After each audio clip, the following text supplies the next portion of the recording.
Ya me acompaña esta noche el analista internacional, profesor de la Pontificia Universidad Católica de Perú, Farid Cajat, desde Lima. Buenas noches, Farid. ¿Qué posibilidades ya atribuyes tú a que Netanyahu logre materializar ese deseo de ocupar Gaza en su totalidad?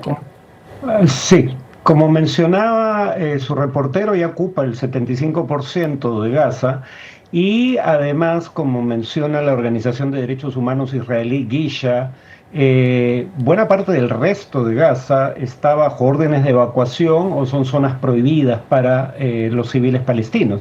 O sea, en otras palabras, Israel controla para efectos prácticos más del 85% de Gaza. Y en las llamadas zonas seguras, son zonas donde ha lanzado ataques, precisamente porque es Israel quien para todo efecto práctico controla el territorio de Gaza, que la Corte Penal Internacional lo considera responsable de la suerte de la población civil y lo acusa personalmente del crimen de usar el hambre como arma de guerra. O sea, en otras palabras, no sería una situación muy distinta a la que existe ahora. La única diferencia sería que esto parece ser una propuesta de ocupación permanente. Y esto demostraría que cuando negoció un acuerdo que implicaría la liberación de los rehenes a cambio de la evacuación total de Gaza, no actuó de buena fe. ¿Qué importancia le está atribuyendo Netanyahu al riesgo de que este plan de materializarse, como ya lo describiste tú mucho mejor, ponga en riesgo la vida de los rehenes aún en poder de Hamás? Es decir, se lo están diciendo de sus propias filas, se lo dicen los familiares de los rehenes. Vamos, ¿cuánto podría esto evitar o cómo podría manejar esa situación el propio Netanyahu? Bueno, Netanyahu no ha sido tan explícito como algunos de sus ministros que han dicho explícitamente que los rehenes no son la prioridad. Porque la idea aquí es incursionar en zonas donde Israel ha incursionado en el pasado, pero no mantiene presencia permanente en este momento, zonas donde se cree estarían bajo tierra los rehenes. Si hay acciones militares ahí, claramente se pone en riesgo su vida, como ya ha ocurrido en el pasado. Israel ha dado muerte a algunos de los rehenes en poder de Hamás, incluyendo rehenes que habían logrado liberarse del control de Hamás. En ese sentido, sí, la vida de los rehenes está en juego, pero también la verosimilitud de la estrategia.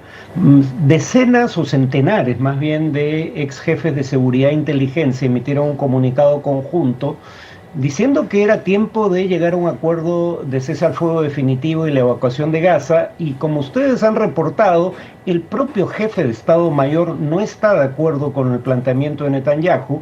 Como sostiene la mayoría de los israelíes en las encuestas, Netanyahu está pensando en su propia suerte política, en evitar la cárcel por los cargos de corrupción en su contra, antes que en los intereses de su país.